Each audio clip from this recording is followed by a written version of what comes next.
大家好，我是來自寶島台灣的歷史哥李一修。大家好，我也是來自寶島海南的，陪你一起看世界的王驍。歡迎來到視頻播客。寶島連線，大家新年快樂！大家新年快樂！先來句這個馬年的吉祥話吧，馬上賺大錢，馬上觀看破100萬，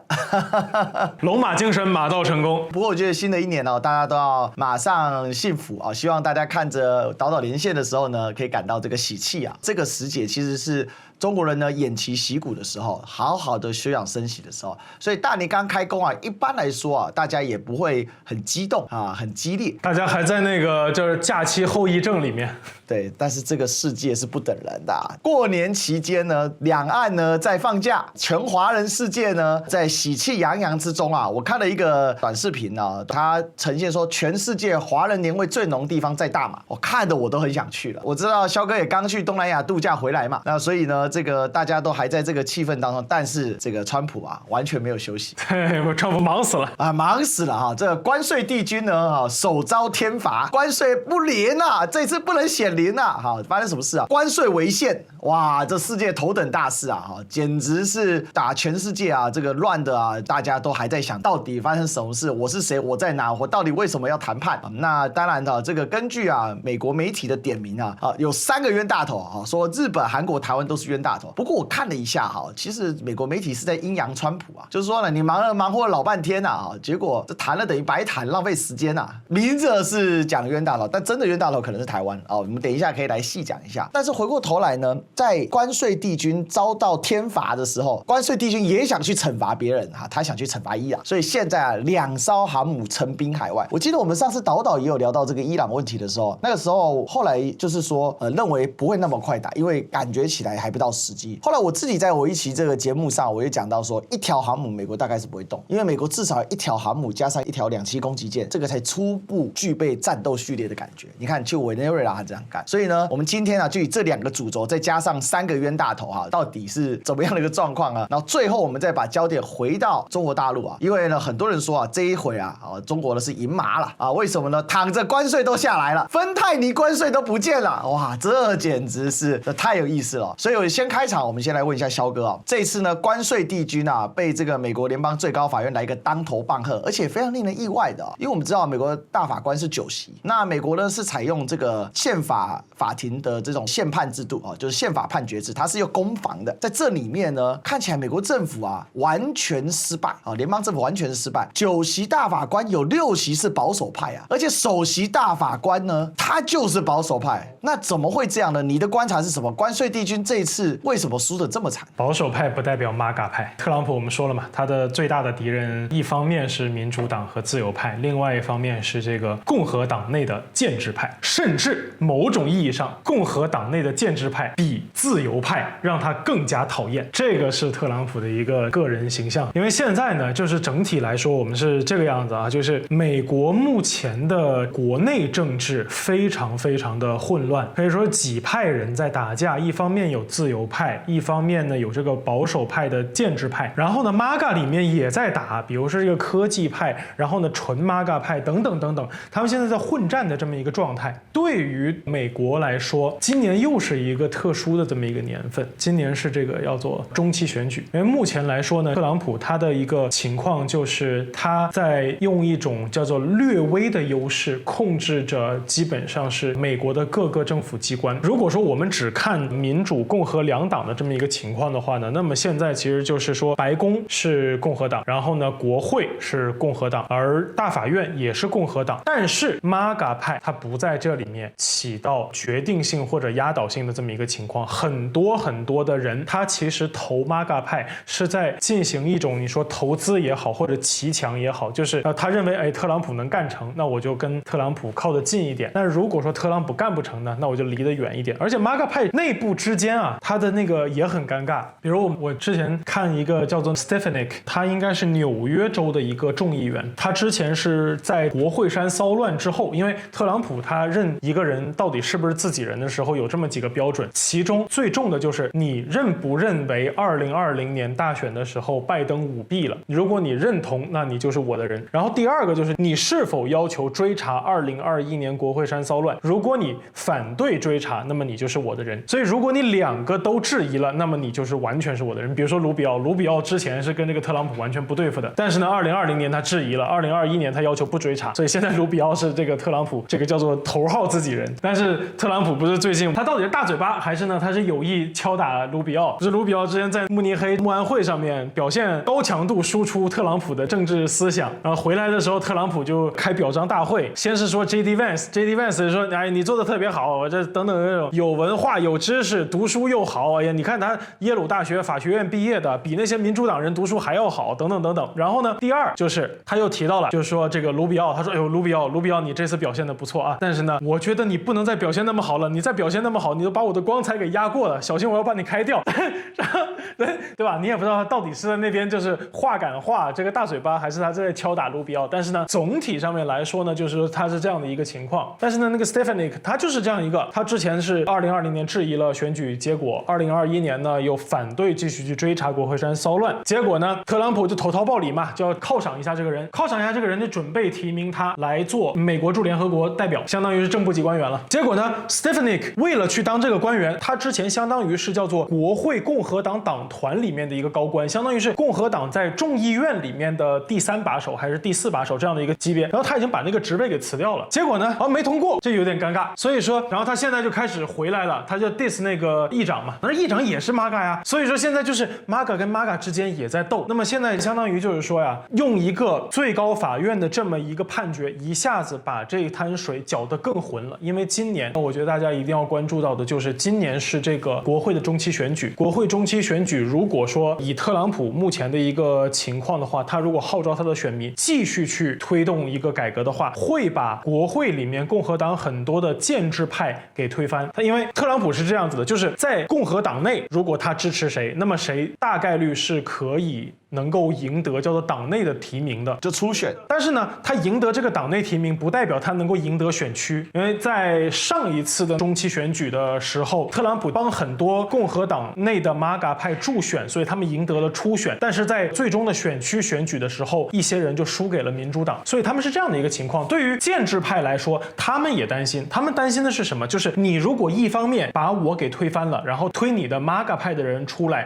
參選，但是呢你 MAGA 派的人呢又選不贏的結果就是共和黨丟掉了這個選區。那不管是怎麼樣來說，對於一個叫做穩定的建制的保守的共和黨來說，這都是很大的損失。所以說現在整一個的政治已經開始運動了，雖然我們說整個選舉的那種熱潮還沒有起來，但是大家我認為已經開始運動了。那麼對於特朗普來說，他現在需要，因為我們也知道他不單單是關稅帝君，對不對？他還是這個勝利帝君，他需要不斷的勝利。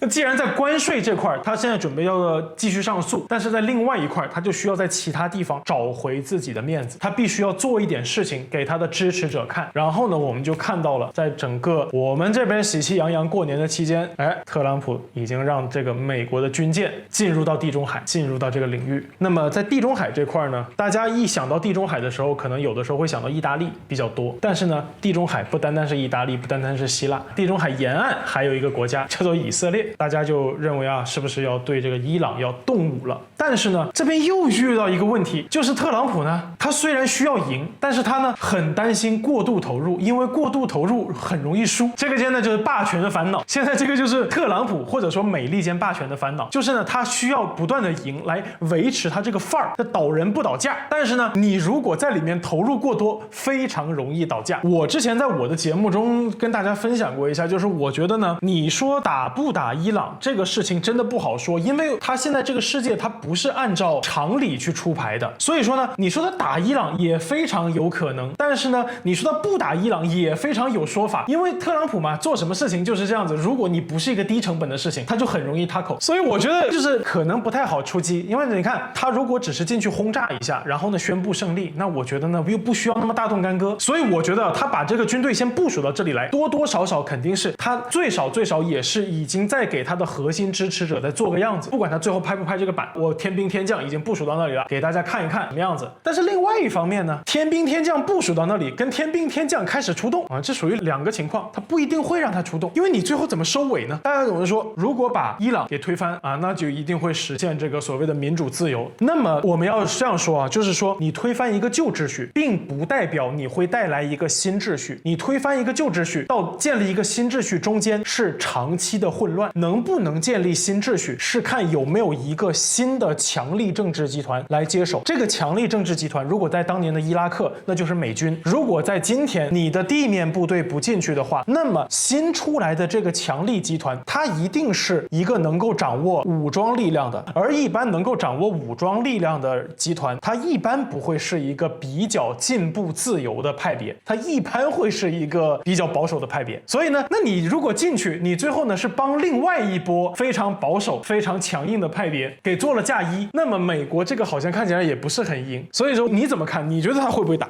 我覺得這分成兩個層次，我們來看，先看美國國內，然後再看伊朗問題。不過我剛才覺得這個蕭哥有個事情是我們一定要重視的，就是這兩件事情是絕對聯繫在一起。因為 MAGA 贏學它講求的不是一個到底贏不贏，而是我感覺贏，我讓你們感覺贏。所以從關稅帝君到勝利帝君，這當中最大的關鍵就是，不管他當的是關稅帝君，還是他當的是美國海外霸權帝君，他終究要匯集到他得像個勝利帝君，這是他整個這個思考邏輯的關鍵。那現在這個關稅的事情，其實讓川普非常非常難看，因為大法官當時我還記得三權合一，君權神授，大家還記得這事嗎？君權神授是什麼？上帝都沒有辦法讓我死，上帝是讓我活。我那個頭100洞子彈穿耳而過，勝利2條血痕，這個叫什麼？這叫做上帝的使命。I'm the chosen one， 而且要特別強調，我是那個 only one。所以川普他那個爆棚的感覺，再加上那個不可一世的哇，參眾兩院多久共和黨沒贏過啦，兩院一起贏，再加上整個大法官，因為川普很幸運嘛，他任命的特別的多，所以呢，保守派就整個佔據。以前那個自由派的是號稱叫做法律女王嘛，那他過世之後，整個法院的風向其實是倒向蠻保守的風氣的。那好，所以看起來一切形勢大好，那就僅僅在去年的2月，川普剛上台的時候，你看這個世界的變化實在太劇烈了。一年一過來，整個形勢我們張燈結綵喜洋洋，川普是愁雲滿布掛臉上。你看他最近臉色都不太好看，所以這其實關鍵在這裡。因為現在面對整個大法官這個下來之後，他所削弱的不是單單一個法條被判違憲，而是你整個統治集團出現了根本性的權力合宜性的問題。因為他靠的是勝利帝君的光輝，帶動 MAGA 這種顯性的表態支持的狂潮，來頂住他的一個所謂支持者的基本盤嘛。但剛才其實王蕭提到一個關鍵 ，MAGA 派內部都已經在內戰，其實早就內戰了。之前 MAGA 女將格林被川普革出 MAGA 派的時候，其實川普不是無傷格林還是代表了一部分 MAGA 人的想法。他在派系內是非常受歡迎，因為他是純正 MAGA， 而川普說 MAGA 即我，這是一個路線之爭。雖然他輸了，那是因為總統跟國會議員鬥，那肯定總統贏。可是他的關鍵在什麼？他的關鍵在於說，如果這樣的一個形勢持續的發生呢，和你的基本盤的合宜性的就是說基礎堅實基礎一直受到侵蝕呢，那關鍵一個保守派為主的大法官，結果判出6-3，川普這時候一定最羨慕，如果他知道的話，他一定很羨慕賴清德。為什麼？因為我們可以5大於8，可以5大於15，這個我們的大法官太厲害了，5大於6都可以幹得出來。所以呢，他缺乏這個民進黨的理論基礎啊。下次記得改名字啊，這個改名叫美國民進黨，搞不好就可以玩新的花樣。那回過頭來講，6-3，美國人他們是這樣的，法院的一個權威性是從美國立國之初就存在，而且是寫進憲法裡面，所以很快美國的資深也是之前他們的眾議院的多數黨領袖就是麥康納就跳出來說，你看你行政權就是要尊重國會。他去年5月發議聲啊，川普完全不鳥他，但是他現在這時候發一樣的話，這個時候美國的共和黨內部就形成很大的震盪，這就是差異。所以這就牽動到他目前對於整個的他的布局出现很大的問題。雖然他緊急找了貿易法第122條去補上了這個 IEPA 法案的被判違憲之後的一個缺口，可是150天後要交國會審議。再來，貿易法第122條到底有沒有強加關稅的一個權利，這也是個大問題啊。因為 IEPA 會被判違憲，最大問題是他找的這 IEPA 其實是1970年代美國當時面對所謂的糧食能源危機的時候所出台的在應對那個時代的一個法案的背景。其實包含貿易法第122條也是1970年代制定，其實都是1970年代因為非常動盪。我們知道1970年代接連發生了這個越戰的失敗、能源危機、糧食危機，而且能源危機還來2次嘛，所以這個都是有時代背景特殊之下美國一個求生的工具。但是川普竟然把它拿來用，本身就有很強的司法性問題。所以其實他被判敗訴這件事情哦，在事前美國媒體就已經有做一些分析了，只是說因為全世界上大家都想跟川普談判，真的是太頭疼，所以大家情願相信說也許川普可以苟過去，但最終結果是苟不過去嘛。那這個事情最大的影響是什麼？當然對那個3層的鐵桿 MAGA 大概是沒有任何影響，這就跟我們台灣3層的青鳥一樣，你咋搞都沒有用嘛。我就愛賴清德，至於怎樣，我愛死賴清德，賴清德當着面把我爸媽蹦了，我還是愛賴清德，那個这沒辦法，大家理解這概念。但是3層之外的 MAGA 派之外呢，其實這才是川普現在最大的麻煩。當 MAGA 派開始內縮，第一個 MAGA 派會內鬥，青鳥現在就在內戰了，因為他在內縮嘛。第二個其實我覺得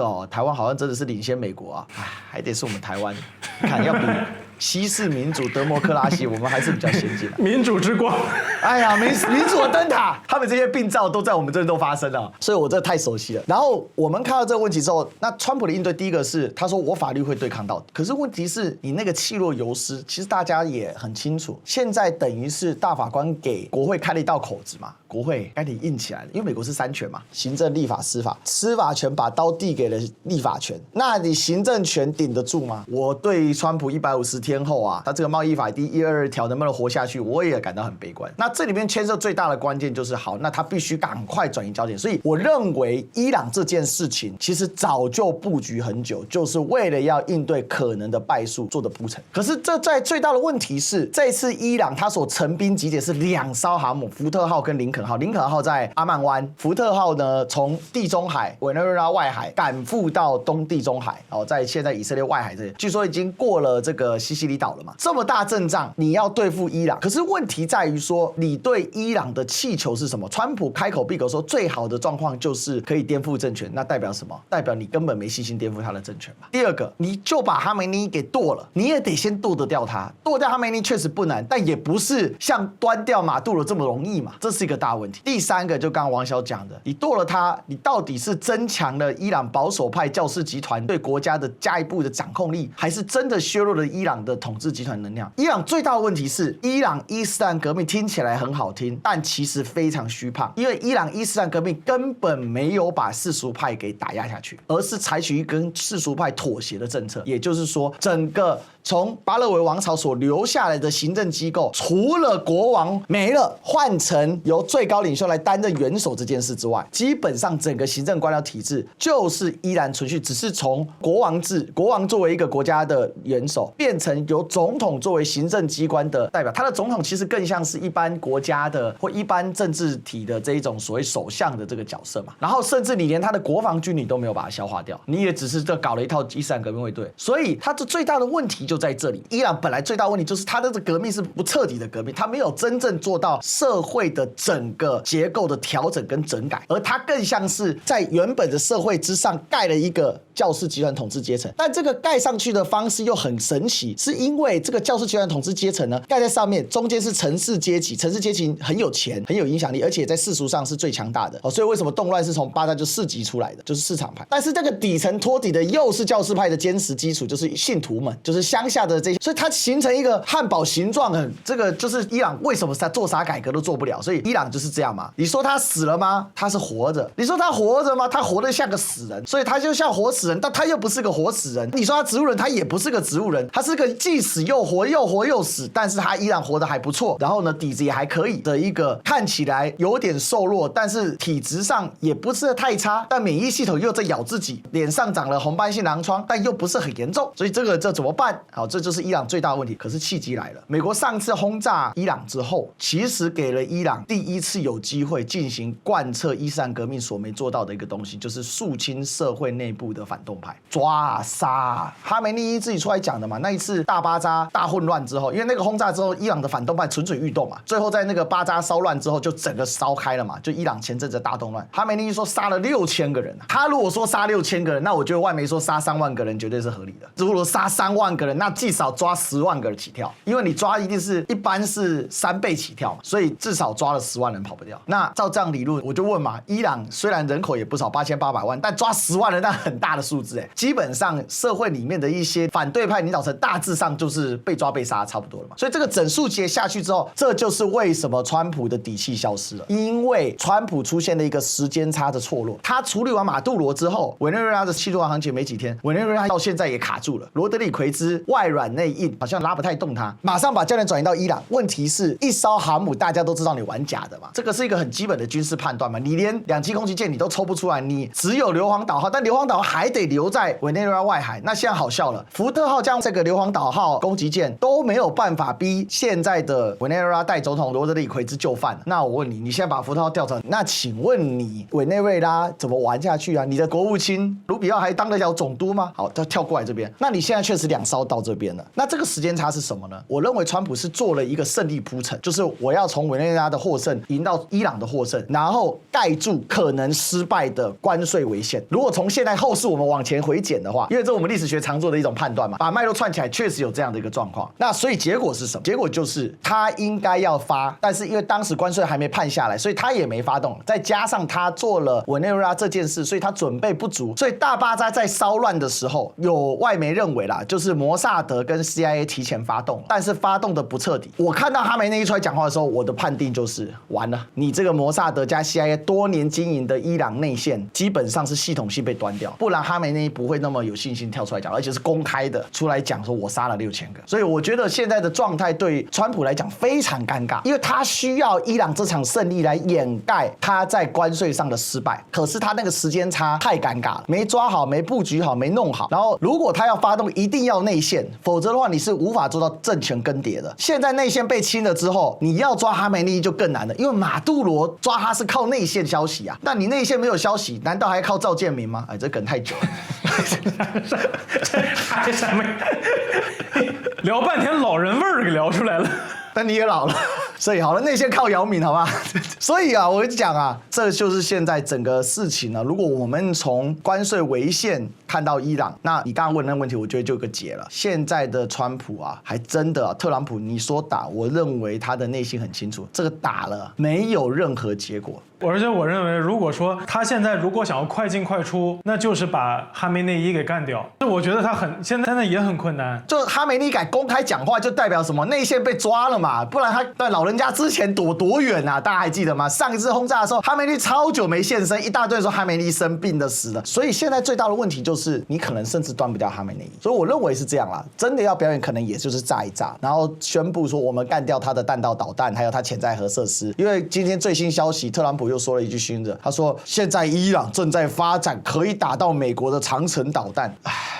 這個從物理定律上來說，這是不可能的事情，好嗎？好，但是沒關係哦，這個就他還得講這個嘛，所以看起來他在找補。如果這句話出來是有做找補的話，那大概率啊，我覺得推測合理就一個點，把導彈和核設施打掉嘛。啊，核設施打了嘛，就把導彈給打掉嘛，然後就說我勝利了。這個就回到我們之前所判斷的 G2 的事情就更加落實了，而這個 G2 就不再是你美國主動出擊的 G2 哦，而是顯著的是你美國衰退後你不得不的選擇了，小哥。所以我覺得是這樣子，就是我們之前聊這個 G2 的時候嘛，我就提了一個觀點，我說這個 G2 特朗普版的 G2 跟奧巴馬版的 G2 是兩種 G2。奧巴馬版的 G2 呢，那個時候美國還是頭，美國還是王，所以他眼中的所謂的 G2 是 OK， 我承認你中國在崛起，所以說呢，你中國來給我當老父啊，你給我當 vice， 那麼呢，你來幫我管一攤事情，這樣子呢，我們一起来共享這個天下，但是呢，我是老大，我依舊是整個世界的霸主，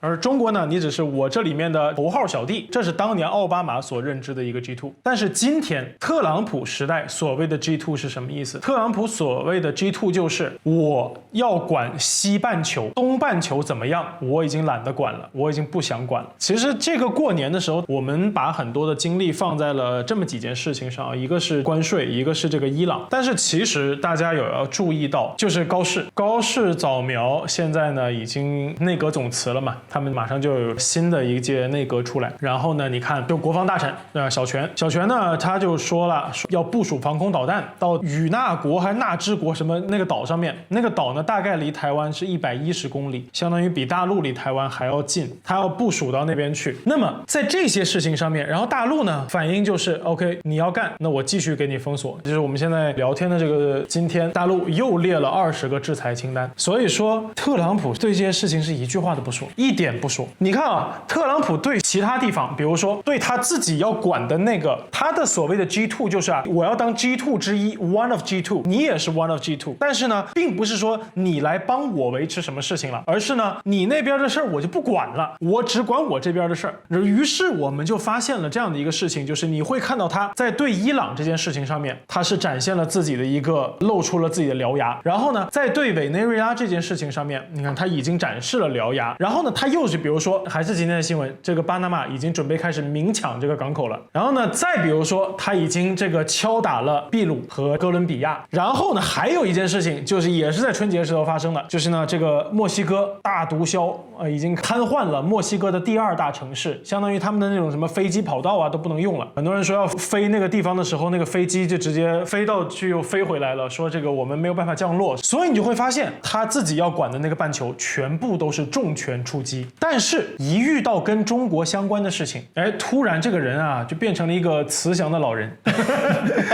首先呢，對這個高市早苗呢不聞不問，他一共對高市早苗就說了一句話，就是我支持你當選。除此之外就再也沒有說什麼了。有了，他還加了一句投資趕快來，5500億承諾你趕緊給我兌現了。然後你看這一次嘛，高市是吧，當狗當久了呀，已經不懂得怎麼樣當人了。你看人家這一次这個最高法院把特朗普的這個關稅法給推翻了以後，高市那邊還說我們承諾的5500億我們還是會給的。但是我覺得這個話也就是說一說，他這個錢反正就是壓着，他也不願意給。真的會給錢的可能只有賴清德。然後呢，特朗普自己又宣布了一個非常大的事情，就是說3月31號他會訪問中國大陸。但是呢，這件事情我們發現什麼呀？就是大陸這邊沒接茬，人家不是那個記者會上面問這個大陸嘛，說特朗普要來，然後呢，大陸這邊回應的就叫我們保持溝通。因為我覺得外交是這個樣子，外交呢一般來說是分一個叫明面，一個叫暗面。明面的東西呢就是能透露給媒體的，而暗面呢其實是很多就是我們所謂的叫做國與國之間的交易，或者說國與國之間的一種談判與妥協。我覺得3月31特朗普來不來中國，這對於特朗普來說是一個非常大的事情，因為他現在呢，他要做大國領導人，他見過了普京，他現在還沒有見中國，所以對他來說，來中國對於確立他在一個新的世界體系裡面的這樣的地位非常非常關鍵，非常非常重要。但是呢，現在呢，他沒有辦法，就是說能夠確切的，如果說大陸這邊叫做我們在保持溝通，那麼我相信還有一些事情是大陸還沒有跟特朗普完全談妥，或者說完全談完，甚至我們可以說，大陸可能一直到3月31號之前都不會給一個明確的一個說法，說你是不是要來了，因為非常有可能就是我看你準備怎麼做。如果結合這一點的話，特朗普會不會打伊朗？這裡我們還是要畫一個問號。不過各位不要認為是說這個中國大陸和伊朗是盟友，這一點上我覺得是很多網民的一個誤判。就是我現在看過太多賬號了，動不動就說這個中國大陸和伊朗是盟友。我之前看過一個視頻，有一個人莫名其妙就拿一個世界地圖，就拿筆在那邊畫來畫去的，什麼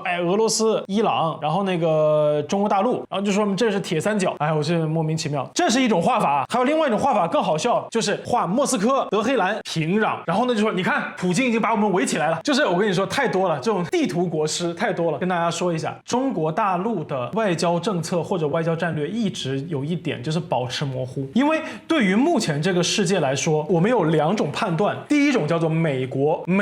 衰不衰落，這不是中國大陸最關心的事情。我們的判斷叫做美利堅帝國主義在衰落，就是以美國為首的這套世界體系在崩潰。美國是否崩潰其實並不重要，美國的崩潰是美國人的事情，不是中国人的事情。這一點是很多人沒有理解的，就是我每次一發什麼東西，很多人就說你怎麼老是黑美國？我從來不黑美國，就是美國他自己國內的問題是美国國內的問題，他要不要崩溃，這跟中國人是没有關係的。但是我們所謂的叫什麼？叫做美利坚帝國它在崩潰，這是一個客觀事實。而為什麼我們要關心美利堅帝國的崩潰呢？因為我們就是這個世界體系裡面的一員，所有的國家都是這個世界體系裡面的一員，並不是說今天美利堅帝國的崩潰跟你中國人沒有關係，不是的。我們只要生活在這個世界體系裡面，美利堅帝國的崩潰與存在是否存續，它就是跟中國人息息相關的。美利堅帝國的情況對於所有人來說都是內政，都是我們這個世界的內政，所以這個是我們要關心的事情。那麼這個是我們第一個判斷。第二個判斷就是在世界體系重構的這個時代下，沒有任何一個人是可以拍着胸脯說我是穩定的，我是安全的，我是絕对 OK 的。所以在這種時候，你是不需要給任何人進行任何的承諾的，保持模糊是最好的一種選擇。作為中國大陸來說，只需要把自己的紅線給列好，就是誰只要觸碰到這些點，那麼我們是一定要反擊的。除此之外，我們不做任何承諾。因為你看，美國今天很多的問題，就是因為自己以前做了太多的承諾而導致的。比如說盟友體系，這些盟友體系的存在，讓美國要為了這些盟友体系而疲於奔命，而維持這個盟友體系，它能夠帶來的經濟收益，並不見得能夠覆蓋掉它維持這個霸權所帶來的成本。所以這個就是美國今天所遇到的問題。那麼對於中國來說，我們經常聊的時候嘛，我也會開玩笑，比如說之前有一期的時候，我說那個中國大陸不干涉他國內政，所以呢，慢慢久而久之，我們就自廢武功了。我们今天不是選擇不干涉他國內政，而是我們其實沒有能力、沒有抓手、沒有工具箱去干涉他國內政。然後很多人就說，哎，能不能這樣說？但是我們要說，我不認為這是一件壞事。為什麼？我們今天呢，由於美國的這種霸道主義的外交太久了，以至於很多人以為外交應該像美國這樣搞，動不動就是搞一個廣場革命，或扶持幾個代理人，或者呢我把你給推翻，或者呢我直接把你的總統給抓走。但是各位想一想，從成本的角度來講，從長遠的角度來講，你覺得這樣東西真的符合成本嗎？真的符合收益嗎？你看今天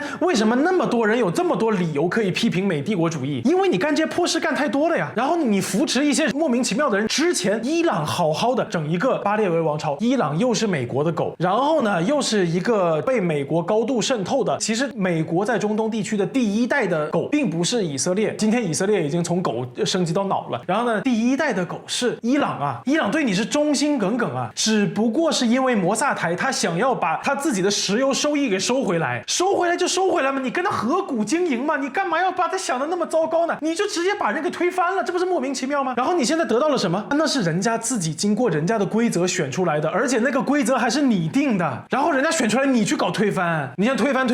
最後呢你把那個最抽象的人留在上面，你把那個巴列維國王留在上面，你幫他搞獨裁，這不是莫名其妙嗎？你明明有一個民選出來的，只不過人家稍微的想要偏向於這個民族主義政策，那你就跟他合作嘛，你跟他合股嘛，對不對？你49他51嘛，你幫他搞開發嘛，股份又在你手裡面，技術又在你手裡面，有什麼好怕的呢？就把你又推翻了，推翻了之後，最後留在上面的都是你那些所謂的代理人，所謂的抽象，那些抽象的人留在上面，這些人留在上面只會消耗你的政治成本，你的政治信譽，然後最後你看，伊朗變天了，你什麼都沒有撈到，所以從長遠的角度來講，就不符合你的利益。所以我並不認為，就是很多人就說，哎，你怎麼能批判中國大陸沒有這個干涉他國的能力呢？我說不是的，我不認為這是一件壞事，因為我們看來看去，我看那麼多歷史，我沒有看到幾個就是干涉他國內政、扶持代理人，最後結果很好的案例。你看，從英國到法國，到什麼當年的俄羅斯，再到後面蘇聯，然後美國等等，甚至你是日本，對不對？日本搞那個大日本帝國的時候，搞那麼多代理人，然後你付出了那麼多成本，你最後得到了什麼？你什麼都沒有得到嘛。而且呢，你為了要扶持代理人，你為了不斷要給他輸血，你把自己寶貴的發展資源全部都消耗了。比如美國，你看美國一個阿富汗，一個伊拉克。特朗普當年第1屆競選的時候，他的競選團隊專門做過一次計算，那次計算他們就說，花在阿富汗和伊拉克的錢，這20年可以把美國全國的基礎設施建設翻新2遍。你想想，如果把基礎設施翻新2遍，這代表多少工作機會？然後一個家庭如果能夠推出來1個工作崗位，它背後可能就是3到4張選票，你不照樣你共和黨千秋萬代嗎？你怕什麼呢？結果呢，他們選擇的叫做最快最簡單的那個方法去贏。為什麼？因為時間不等人，這就是體制的問題了。因為他2年要有一次中期選舉，然後呢再過2年就是總統選舉，這就導致了你這些政客的眼光沒有辦法越過自己的任期，沒有辦法超越自己的周期。在他們眼裡面，其實不是美國的利益，而是自己己任期內的利益。我覺得這個就是他們的一個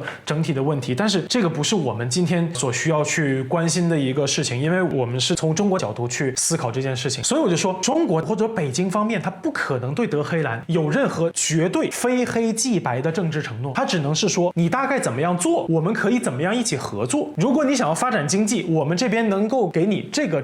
但是你如果不要，那就算了，那就無所謂。如果你願意做生意，我們就做生意；如果你不想做生意，我们也不能逼你做生意，强扭的瓜不甜嘛。这就跟美國最大的區別，美國是我要跟你做生意，而且呢我要拿大頭，然後呢你如果不同意，我要殺你全家，這是區別。然後對於中國來說，我不這樣幹，所以我並不認為這裡面有什麼問題。然後呢，這是第一，叫做保持模糊性。第二，就是中國要做什麼事情，基本上叫溫水煮青蛙。就是我已經講過很多次這個觀點了，在節目上面我們已經分享過很多次我這個觀點，就是他對所有事情就是溫水煮青蛙。每次我們看中國大陸在國際上面的動作的時候啊，很多人都會覺得，哎，很軟嘛，你沒有什麼行動力嘛。但是你想一想，是不是中國好像從來沒有搞這種什麼天兵天將下來一下子把誰給抓走，或者一下子把誰給幹翻？可是你會發現，中國只要他做事情，就是我每次走半步，你過10年，你往回看，每一步都走穩了。因為那是什麼呢？每一次都是給你模糊信息，就是我不會明確的給你任何的承諾。比如特朗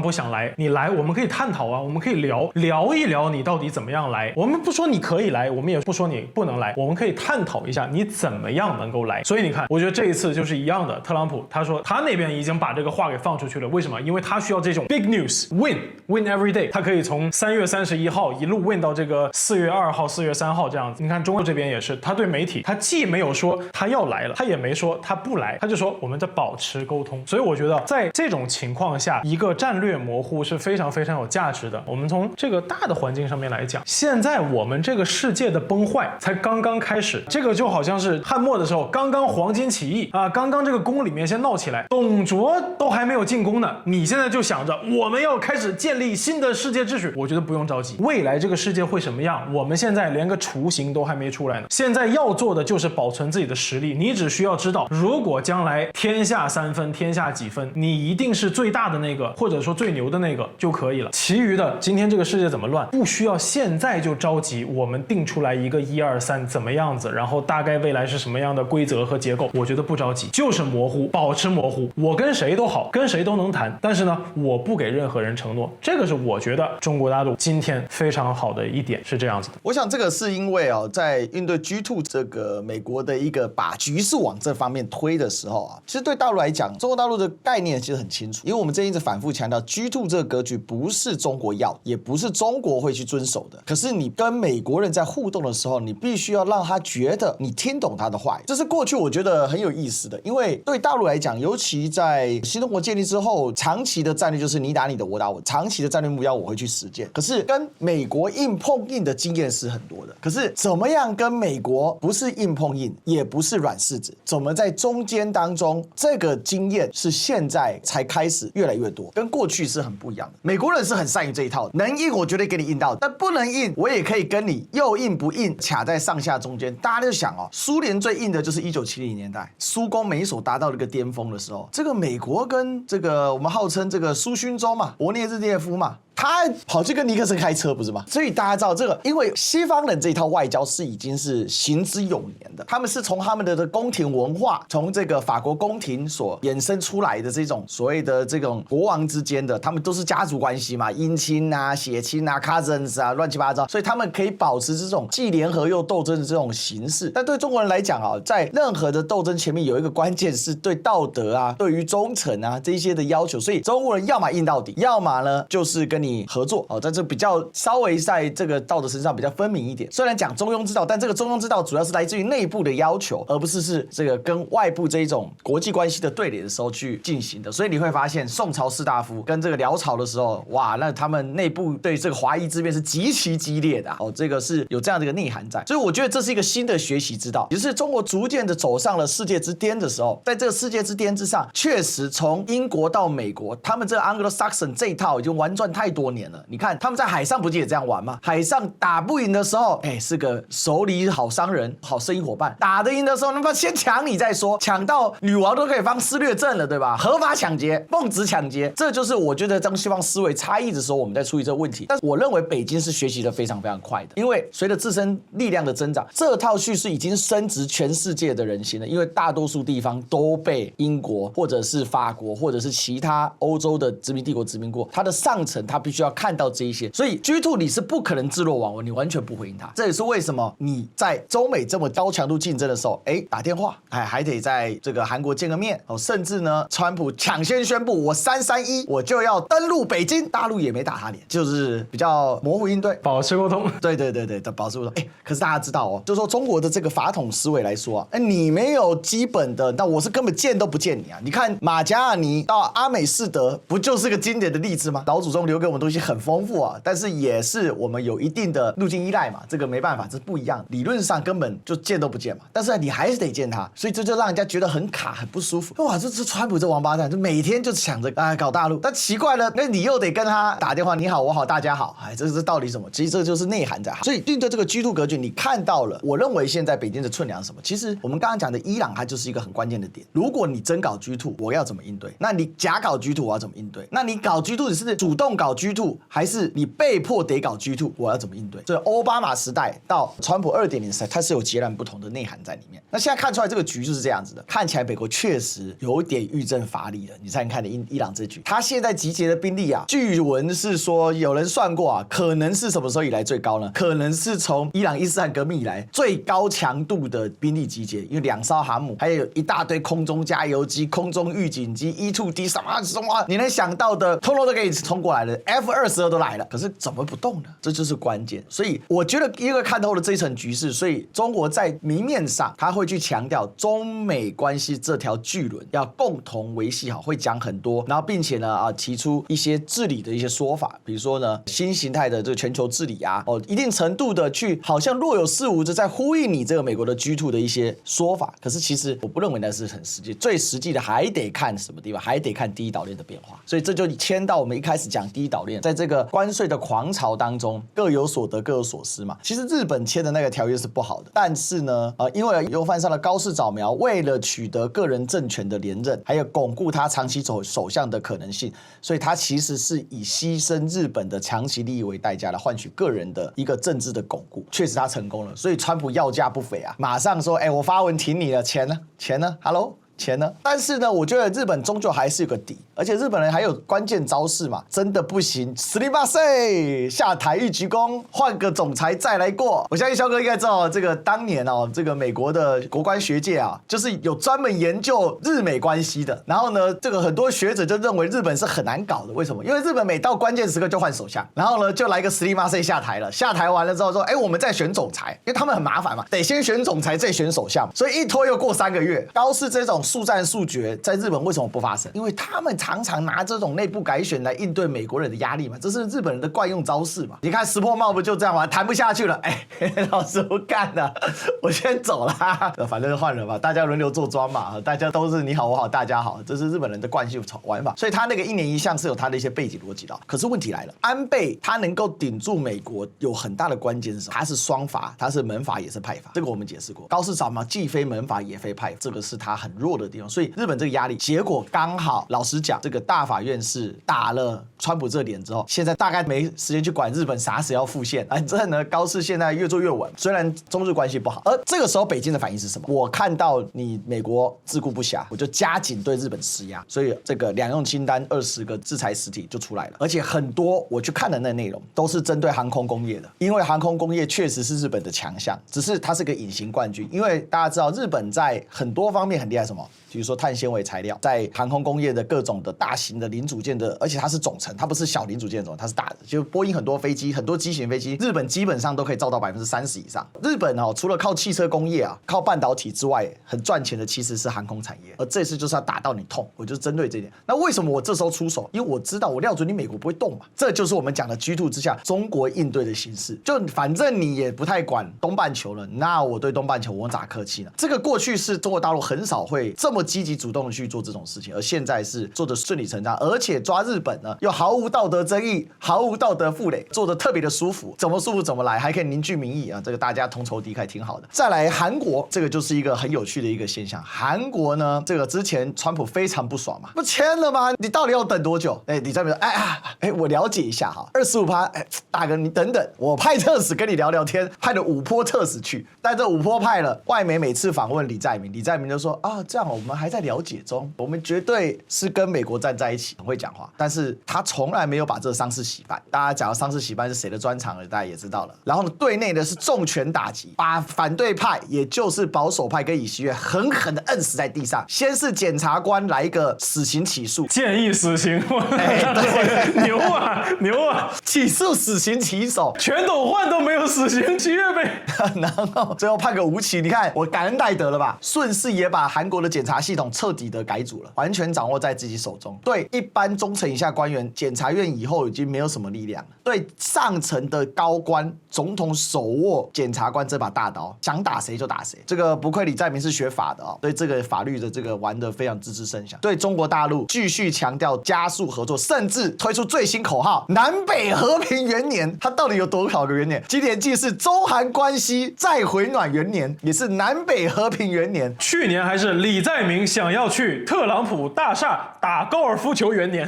对对对，什麼都可以元年。没錯没錯，我想後年可能就是特朗普在平壤大廈開幕元年。到底，但我必須說哦，李在明這個人確實相當有手段，而且他把韓國傳統那個四大主義的靈活性發揮得淋漓盡致，玩透了，真玩透了。而且他是拿他的歷史保證，他去北京，然後跟北京談歷史，談得眉開眼笑的。哎呀，還跟你來一個什麼？我就不拿三星自拍，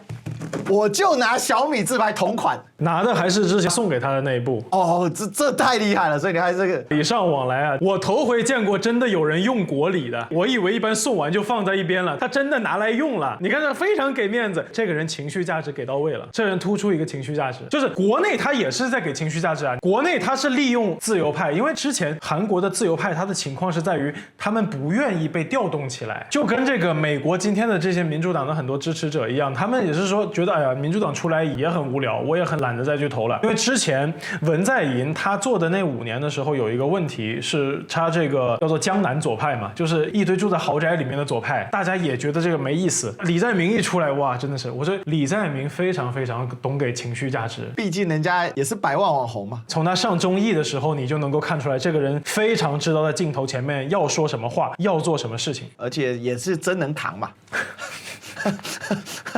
扛刀、扛二、扛抓捕，真的是厲害。Running Man 都可以玩到實體版，這我覺得也沒誰的。其實這也凸顯，這個算題外話。以前蕭哥提過個概念，我覺得挺好的。小國要有天降猛男哦，是很難得的。但一旦出個天降猛男，他能夠被調動的幅度也是巨大的，可以帶飛。因為小國好掉頭。對，你看這個遠在千里之外的卡加梅，現在正帶着盧安達全力衝刺嘛。其實他有很多很有趣的嘛。但是一樣，小國遇上昏君啊，他的扛受度也是非常痛苦的，所以這就要再調轉槍頭到小地方，就是小弟在的小島。哎，這個就講到你看到日韓當川普關稅一廢，這個被判違憲之後，那日韓是極其低調，就等着看好戲。那北京是贏麻了，根本就不說話了，這大陸就不說話了，反正你331要來嘛，那我就看你，你看順勢有趣的哦，加15%，全世界受惠最大就中國大陸，為什麼？因為芬太尼關稅直接作廢嘛，那芬太尼關稅就是根據 IEPA 來的嘛，所以這裡面真的是太有意思。我看了一個分析啊，汽車零部件關稅一年賣100億美元到美國去，稅率差了15%，從65%掉到50%，我覺得這真的是太誇張了啊！當然最後來看一下我們這個小地方嘛啊，我們現在島上我們偉大的賴賞，本節目要進入到最尊重賴清德的部分，島經典環節一定要再來一次。賴賞他的手下叫鄭麗君，就是行政院副院長，就負責談判的嘛。前幾天才在拿那個珍奶啊，在那邊跟那個卓榮泰那邊幹啊，這個珍奶啊，為什麼？因為木薯粉可以賣到美國不加關稅啊，木薯粉就是珍珠奶茶的原料嘛啊。問題台灣根本不產木薯粉啦，一年賣600公斤嗎？還多少？那這真的是作秀做到頭了。這一次再開記者會，珍珠奶茶就不見了，就繼續嘛哈，你再繼續亂。但是回過頭來，你就會知道啊，好的領導人啊，對小地方是上天堂；那壞的領導人對小地方就不是住套房了，是直接呢徹底的住進地下1樓的房啊，完全卡死。死啊！現在這個狀況是他不斷強調，我們談的還是有效的，所以我們那個待遇是有的，確實有效到哈哈哈哈哈哈，對，就哈哈。問題是談了半天，你拿15%，現在也是15%，你如果繼續講有效，你要付的投資一塊不能少啊！2500億的台積電，2500億美元的信貸保障，那是拿納稅人的錢去做給人家倒賬的一個空間啊！但是當然，民進黨很會玩這個，因為民進黨以前啊跑去什麼新南向政策啊，當時就一大堆人成立空投公司啊，把錢請出來拿去印尼雅加達炒地，那幾年印尼雅加特紅，因為我就經手過幾個案子，然後呢就倒了，就跑了，真是王八蛋這些人啊！這是他們就愛玩這些東西啊，所以這裡面啊，我老實講啊，就是現階段我們可以看到這個川普的關稅違憲，其實它外溢出來的就是從他內部的混亂外溢到全世界。套句實在話講啊，我們還是要很切實說，美國依然是世界最強、影響最深、最遠。他的任何事情，在他國內是風暴，在全世界就是一個超級風暴。他的邏輯就是這樣。所以外溢出來之後，你看到了不同地方它有相應反應。可是這時候就因為這是個無序，這跟過去結構又不一樣。結構這種東西，個別領導人能夠發揮的作用有限，因為能夠決定結構的只有那幾個主力棋手，要麼美國，要麼中國，甚至俄國，最多就這幾個大哥在玩。但是無序的亂波衝出來的時候，個別小地方的領導人，這些 middle powers， 我們這個用這個加拿大卡尼總理的說法 ，middle power 中等強權，某種程度上台灣也算一種中等強權，因為台灣的經濟力實力在，他的這種領導人的應對能力就會充分體現出在這個無序當中，他能夠做出什麼樣的反應。那很明顯的就是賴清德是一個無能無德的人，那他最厲害的就是鬥爭內部吧。所以呢，萬年總召幹了26年的柯建銘就被他做掉了。這幾天台灣的大新聞，直接被他做掉，換上了他自己新潮流的蔡其昌嘛。柯建銘是從1993年就開始當立法委員，2000年就開始幹總召了。他跟韓國瑜是整個台灣立法院裡面唯二從第2屆幹起的。為什麼是第2屆呢？因為那是修憲之後，因為我們本來立法委員都是大陸很多的嘛，只能爭補選。但是從改選之後，就是以台灣像台澎金馬為主體的立法委員選舉之後的元老級怪獸，這樣也可以被賴清德做掉。所以你就說這個人有能力嗎？他有點能力。你說他真有能力嗎？他還真沒能力啊！這個是，我跟你說，我們非常了解這樣的人的，這就是老蔣，內鬥內行，外鬥外行。所以我一直說他是老蔣的黑粉嘛，他真的是老蔣的黑粉嘛，因為他的每件事都跟老蔣學習嘛。但有一點他是比不上老蔣，老蔣好歹有民族氣節，老蔣好歹有大局觀。你看老蔣在抗日的時候，他還是知道他要怎麼打，雖然打得不見得是很好，但是至少該退該進的地方，他是真的有做出來。所以我覺得這裡面呢，我們看到的是說，在全球 G2 格局越發明顯的狀況之下，這個我講的是美國帶動的這個 G2 的態勢越發明顯情況之下，你會出現冰火兩重天，就是美國關注的地方炙熱，但是有大哥罩的地方或大哥的勢力範圍的地方，美國很冷。美國所關注的西半球勢力範圍巨混亂，然後內部的動盪外溢到全世界，但是因為 G2 是個縮水，以前它的體系是籠罩全世界的，就混亂也會在體系內可控可治。可是現在這個混亂是外溢出來之後，它是無序的，打誰中，那就看每一個執政者、每個地方的領導人，他有那一些能力，他能不能夠做出極度正確的應對。我覺得是我們在看待這整件事情裡面的一個巨大的一個關鍵。所以接下來我們就會很期待3月31號到底還會玩出什麼花樣。可是從整個過年期間所發生這些事情，其實你把那整條線牽起來，它依然就像我們之前導的分析一樣，就是美國它自己的混亂，它是以全世界作為背景在施行，而它的改弦易臧這些東西就會帶動整個世界的巨大的變局跟變量。但是這個當中唯一有能力也有實力，也真的有做到抵抗這樣的變局跟混亂的，其實我認為就是中國。那當然我覺得俄羅斯也做到一部分，但是它的國力確實相對蘇聯還是弱的太多了。但是整個這個中國大陸的這個應對，所以整個情勢就往那邊反。那所以一定有人說，哎呀，這個王蕭又在跟歷史哥又在賣銀學了。但是你把事實攤開，不就真的是這樣？難不成我要承認賴清德銀學嗎？那如果你喜歡青鳥銀學，我們可以專做一集送給你。所以呢，這就是我們這一次啊，這個過完年幫大家都盤一盤啊，這個世界各地的事情。其實那條暗線還是在的，只是那條暗線呢變得越來越無序，而且會看起來在表面上是冰火兩重天的這個狀況，但其實它還是貫穿而已啦。就是美國這個世界霸主，他在退行的時候所產生的混亂激波，這個世界上是怎麼去應對這樣的樣態？而這個混亂激波的核心當然是宇宙網紅川普啊，他到底要怎麼玩下去？哦，這個也只能就是這樣子，我們從這個角度去看了，好吧？那我們今天呢，這個導老連線呢，我想啊，大家應該會很喜歡我們這一期吧？好，那希望我們這一期呢，我們要重新挑戰一個東西啊，就是呢，觀看破100萬，點讚過10萬，馬上更新下一期，我會逼王小，2期沒過100萬的心情不太舒服，好，就賭賭看嘛，對不對？好，对，我覺得行了，不用再去貝加爾湖就有差別了嘛。好了，那我們繼續呢，這個超越極限，變得更強，我們下次再見，拜拜。拜拜。